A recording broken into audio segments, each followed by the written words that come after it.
My name is Emily Carter. I'm 27 years old, and I grew up in a small town outside of Portland, Oregon. People often say, family is supposed to be your safe place. The one group of people who will stand by you no matter what. But in my family, that safety never really existed for me. From the time I was a child, I felt like an outsider, someone constantly having to prove that I belonged. My parents, Richard and Linda, always seemed more invested in appearances than in actually listening to me or valuing what I wanted out of life. I was the middle child, sandwiched between my older sister, Claire, and my younger brother, Jason. Claire was their golden child, the perfect daughter who followed every rule, became the cheerleader in high school, and later went on to law school with their full financial support. Jason was the baby, the one who could do no wrong. He was lazy, often skipping responsibilities. But my parents defended him at every turn because he's just finding his way. And then there was me. I wasn't rebellious, but I also wasn't willing to just blindly follow their script. I wanted to build my own life, one that felt meaningful to me. But to them, that independence was ungrateful. One memory always sticks with me. I must have been around 16 when I saved up money from babysitting jobs and bought my own guitar. Music had always been my escape, the place I could pour my feelings when words failed me. I proudly showed it to my parents, expecting at least a small smile. Instead, my father barely glanced at it before saying, "Why waste your time on something that won't pay the bills? You should be focusing on college applications, like your sister did." My mother nodded in agreement. That single sentence made me feel like my joy was meaningless. Fast forward to adulthood. I had worked my way through college without their help, juggling 2 part-time jobs and student loans. After graduation, I found a position as a marketing associate in a small firm in Portland. It wasn't glamorous, but it was mine. I could pay my own rent, handle my bills, and enjoy the little freedoms I carved out for myself. But every time I visited home, my parents reminded me that I wasn't as successful as Claire, or that I should be more like Jason, who, ironically, still lived with them at age 24 and contributed almost nothing to the household. The tension between us reached its breaking point one Thanksgiving. My parents invited the extended family over. The dining table was loaded with turkey, stuffing, cranberry sauce, and pies. My mum always made sure the meal looked picture perfect, like something from a magazine, but beneath that polished surface was an undercurrent of judgment waiting. For me, dinner started out polite enough, with small talk and laughter. My aunt asked me about work, and I shared a bit about a campaign I had recently managed at my firm.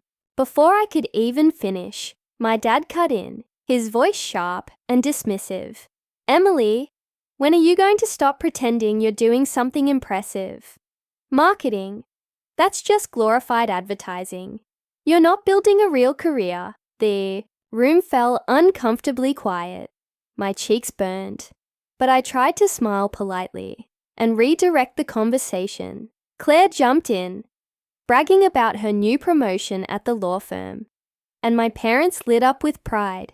Jason joked about how nice it was to live at home without paying rent, and instead of calling him out, my parents laughed along like it was charming. I felt the familiar sting of invisibility, the gnawing reminder that I was never enough in their eyes. Then came the final blow. As everyone dug into dessert, my father raised his glass and said, "There's something we need to address as a family." His tone was formal, like he was making an announcement at a business meeting, rather than a holiday dinner. "Emily," he continued, "your mother and I have talked, and we think it's time you start contributing more. Frankly, you're a Leech. You can't keep expecting us to welcome you here if you're not going to live up to this family's standards." The words hit me like a physical slap. A leech. He said it so casually, as if he had rehearsed the insult. My cousins looked shocked. My aunt shifted uncomfortably. Claire smirked faintly, and Jason avoided eye contact. Clearly relieved the spotlight. Wasn't on him for once. I swallowed hard and asked, "What exactly do you mean by that? I live in my own apartment. I pay my own bills. I'm not asking you for money." My father leaned back in his chair and sneered. "You're embarrassing. Us. You come around with your little marketing job, barely making ends meet, acting like you're independent. But compared to Claire, compared to the expectations we have, you're dragging this family down," my mother added softly. "Your father's. Right, honey. We just want what's best for you, but you keep choosing the wrong path. Maybe if you moved back home for a while, let us guide you. You'd do better, but not like this." It felt like the room was closing in on me. My chest tightened, my vision blurred with unshed tears, and every muscle in my body screamed to either fight back or flee. I had spent years biting my tongue, trying to keep peace, convincing myself that maybe one day they'd see my worth. But in that moment, something inside me broke. I stood up slowly, my chair scraping against the hardwood floor. The noise made everyone jump. My hands trembled, but my voice came out steady. "You've made it clear what you think of me. If I'm such a burden, then you don't have to worry anymore. I won't stay where I'm not wanted." My father laughed bitterly. "Don't be dramatic. Sit down and stop making a scene." But I didn't. I walked out of that dining room, past the perfectly decorated entryway, out into the cold November night. My breath fogged in the air as I reached my car, and for the first time in years, I let the tears fall freely. Driving back to my apartment, I replayed the scene in my head over and over. The word leech echoed like a cruel drumbeat, but alongside the hurt, a spark of determination began to burn. If they wanted to see me as a failure, I would show them just how wrong they were. I didn't know exactly how yet, but deep down, I knew this was the turning point. The following weeks were some of the hardest and most liberating of my life.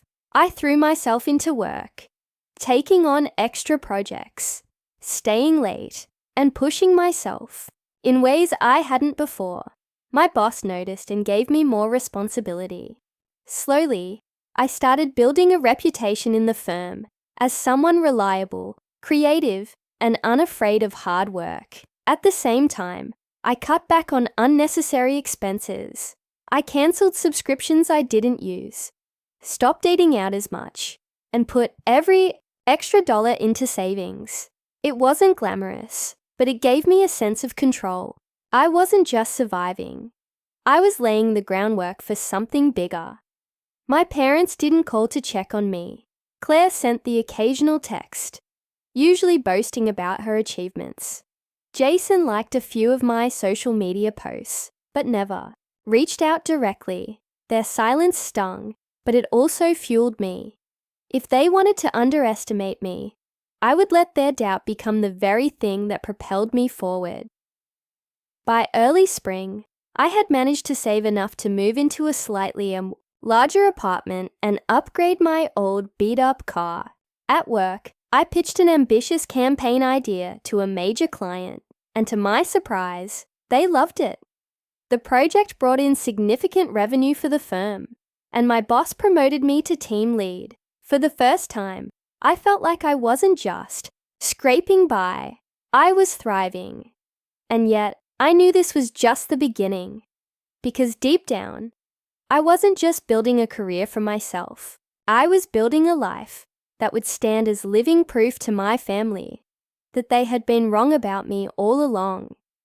Spring eventually melted into summer, and while the sunshine warmed the city, my determination burned hotter than ever. The more my parents dismissed me, the harder I worked to prove them wrong. Every late night in the office, every brainstorming session that left me exhausted, every presentation that terrified me but forced me to grow, It all felt like laying bricks in the foundation of a life I could be proud of. But let me be clear, this wasn't just about money or titles. It was about reclaiming the dignity my parents had stripped from me when they branded me as a leash. I wanted to create a life that reflected my values, one that showed independence, resilience, and creativity. Still, I would be lying if I said I didn't sometimes picture the look on my father's face when he realized just how wrong he had been. That vision fueled me more than I cared to admit. My first major challenge came when our firm was invited to bid on a contract with a national retail chain. The project was massive, the kind that could propel careers to new heights. But it was also risky. Competition was fierce, and failure would be humiliating. When my boss asked me to lead the pitch, my first instinct was fear. But then I remembered Thanksgiving, my father's sneer, and the word leech echoing in my ears. No, I would not shrink. I agreed to lead. For weeks my life revolved around that pitch. I assembled a team, delegated tasks, and worked tirelessly to shape a campaign that was bold, yet realistic. Late nights turned into early mornings. My tiny apartment scattered with drafts, notes, and empty coffee cups. I barely had time to breathe, but for the first time, I felt like I was fighting for something bigger than myself. The day of the presentation arrived. Standing before the executives, my hands trembled slightly, but my voice stayed strong. I walked them through the strategy, explained how we would elevate their brand, and showed them mock-ups that reflected the energy of their target audience. When I finished, there was a long silence. My stomach churned as I waited for a reaction. Finally, the head of the panel leaned forward and said, "This is fresh, innovative, and exactly what we've been looking for. We won the contract." This office erupted in celebration, and my boss pulled me aside to tell me how proud he was. For once, I didn't doubt myself. I had earned this. The promotion to senior account manager came soon after, along with a significant pay raise. My life was changing, slowly but surely. But success in one area only highlighted the emptiness in another. My family still hadn't reached out. It had been months since Thanksgiving, and not once had my parents asked how I was doing. Claire's texts grew fewer, and Jason's lazy likes on my social media meant little. The silence was deafening, but it also gave me clarity. I had spent years craving their approval, but maybe I didn't need it anymore. Maybe the real revenge wasn't proving them wrong. It was thriving without them. Still, fate has a way of dragging the past back into your life when you least expect it. One afternoon, I came home from work to find a letter in my mailbox. The handwriting was unmistakably my mother's. My stomach knotted as I carried it inside, setting it on the counter like it might explode. After pacing the kitchen for several minutes, I finally tore it open. "Dear Emily," it began, "we miss you. Things haven't been the same since Thanksgiving. Your father was harsh, but he was only trying to push you to do better. Claire is excelling, and Jason is struggling. But we want you to come visit. We are still a family, and families should stick together." I stared at the letter, anger bubbling in my chest. Harsh. That was their word for calling me a leash in front of the entire family. It wasn't harsh. It was cruel. And now, after months of silence, they suddenly wanted me back? The audacity was staggering. For days, I wrestled with whether to respond. A part of me longed to drive down and confront them face to face, to finally say everything I had held back for years.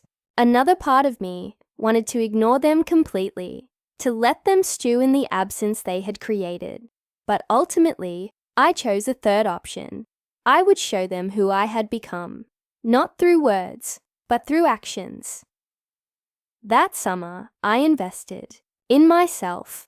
I took professional development courses, learned new digital tools, and even began freelancing on the side. Slowly, my savings grew. I started dreaming bigger, not just about climbing the ladder in my firm, but about building something of my own. The idea of launching my own marketing agency began to take root. And the more I thought about it, the more it felt like the path I was destined to follow. By fall, I had secured 2 freelance clients who provided steady side income. I poured myself into their projects, treating them with the same dedication as my full-time work. Word spread quickly, and soon, more inquiries trickled in. My evenings and weekends were packed. But instead of draining me, the work energized me. I was building something real, something mine. Around this time, my phone buzzed with an unexpected call. It was Claire. I hesitated before answering, but curiosity got the better of me. "Emily," she said. Her voice clipped but oddly strained. "I need to talk to you. Things at home, they're bad. Dad lost a big contract with one of his clients, and Jason's debt is piling up. Mum's been stressed to the point of breaking down.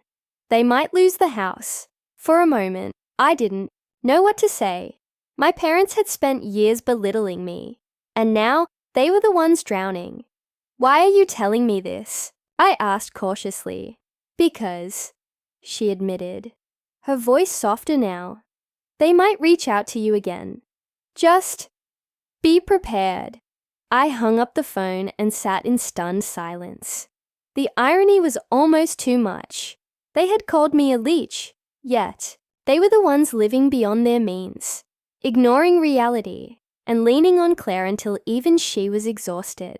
The very people who dismissed my independence were now facing the consequences of their arrogance.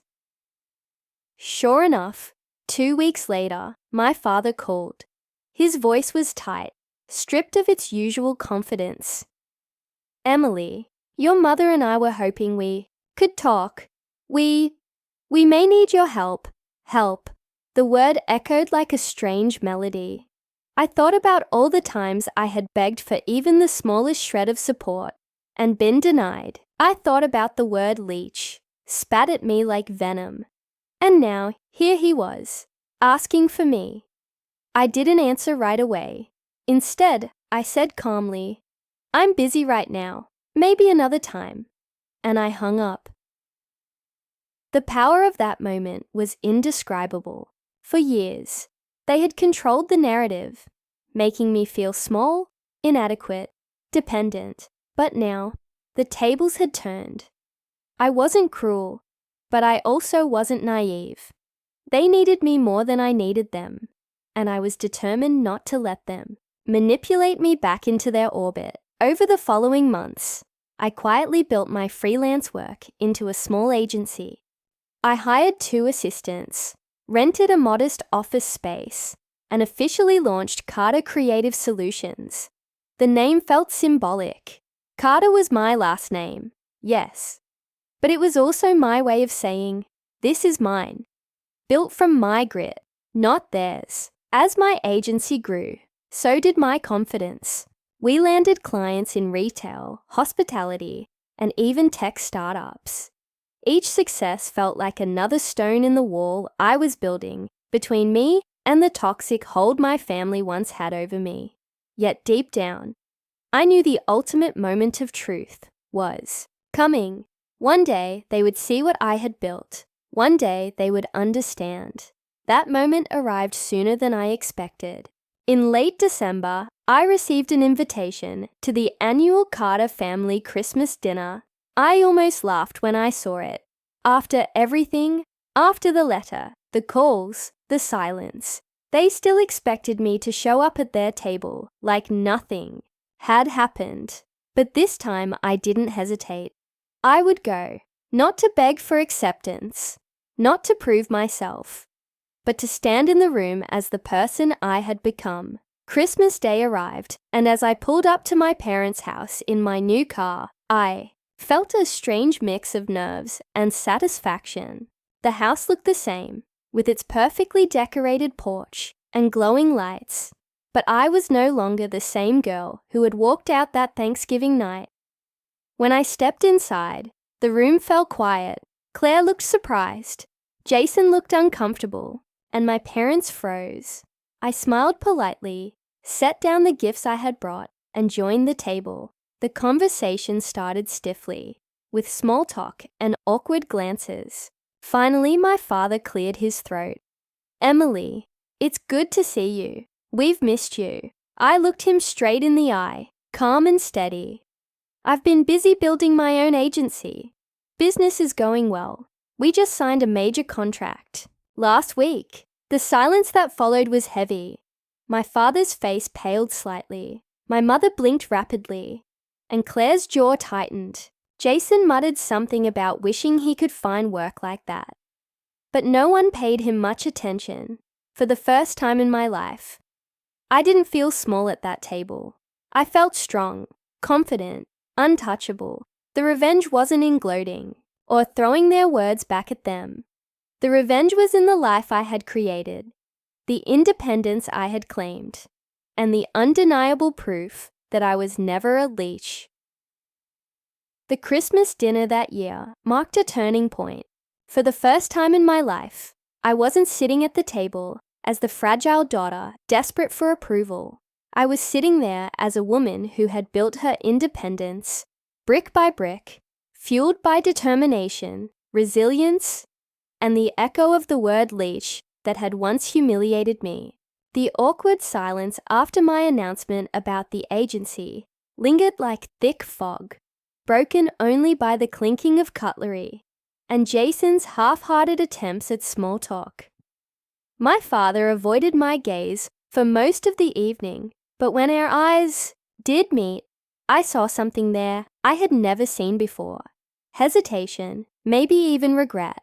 My mother kept fussing with the dishes, her way of avoiding uncomfortable conversations.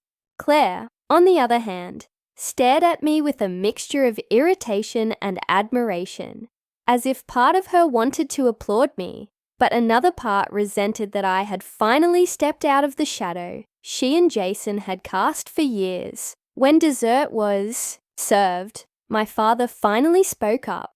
"Emily," he said slowly, "we're glad to hear about your business. It sounds like you're doing well for yourself." I smiled, keeping my composure. "Thank you. It's been a lot of work, but I'm proud of what I've built." The words hung in the air, daring anyone to challenge them. No one did. For once, my family didn't have a single insult, comparison, or snide remark to throw at me. It was almost surreal, but as the evening went on, I noticed subtle cues. The way my father cleared his throat nervously when finances came up. The way my mother sighed heavily when Jason asked for seconds. The way Claire avoided talking about her job with the same confidence she once flaunted. Something was wrong, and they were trying hard to cover it up. The truth came out a week later. My father called me again, this time not with forced politeness, but with desperation leaking through every word. "Emily," he said, "we need to talk. Things have gotten complicated." I agreed to meet him at a cafe in town. When I walked in, I hardly recognized him. The man who had once carried himself with arrogance now looked worn. His shoulders slumped, his eyes ringed with fatigue. He clasped his hands together as I sat down. "I won't sugarcoat it," he began. "We're in trouble, financial trouble, some bad investments, the downturn in the market, Jason's debts.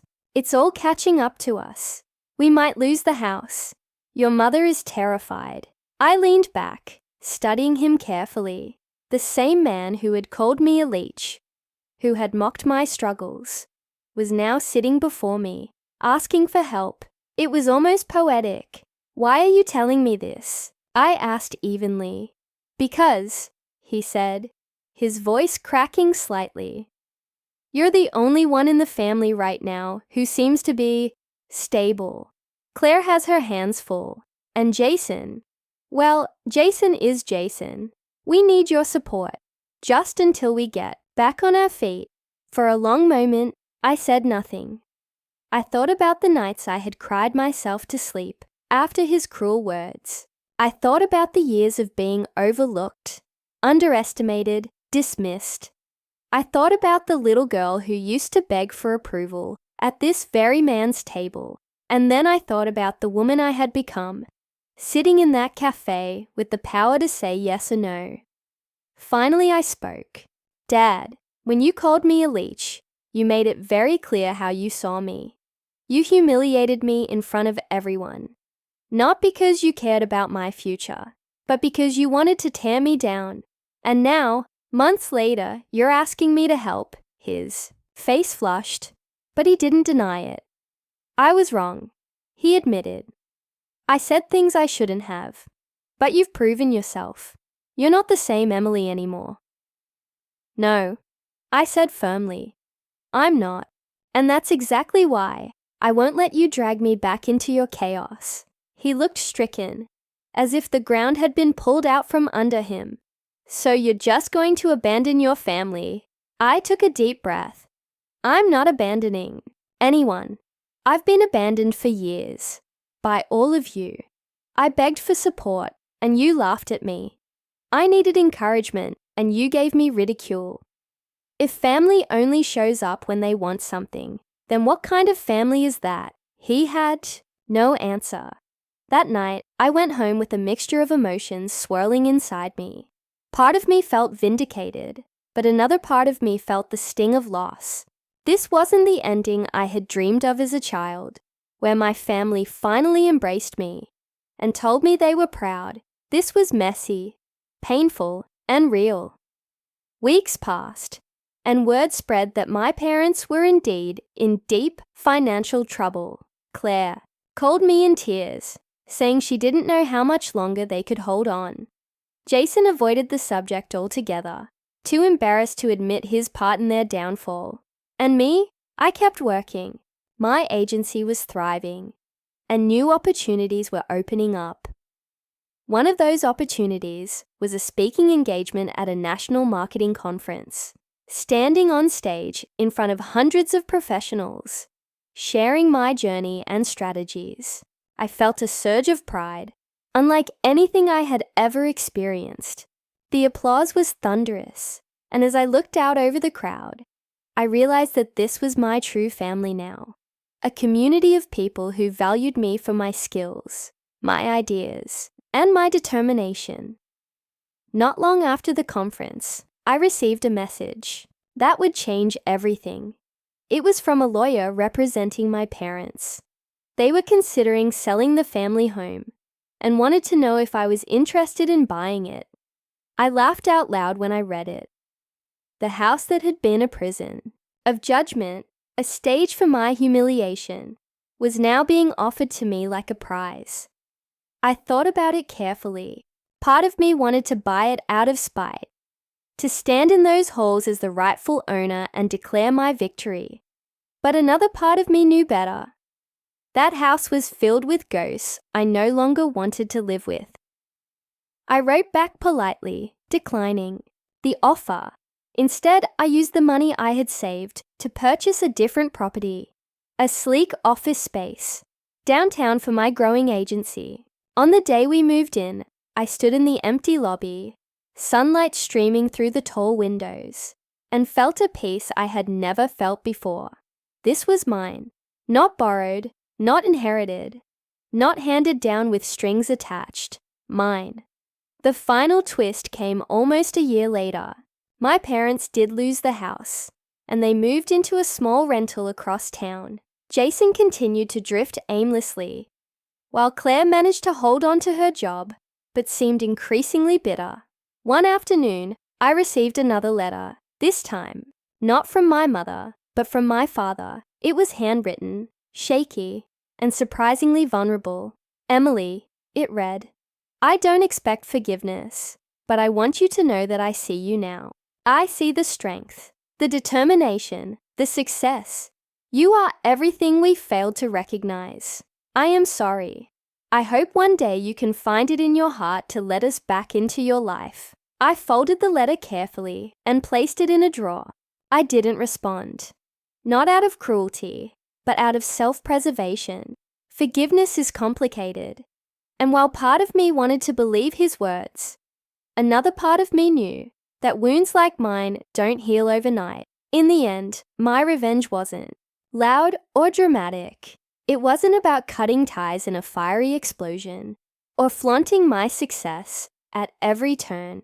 It was quiet, steady, undeniable.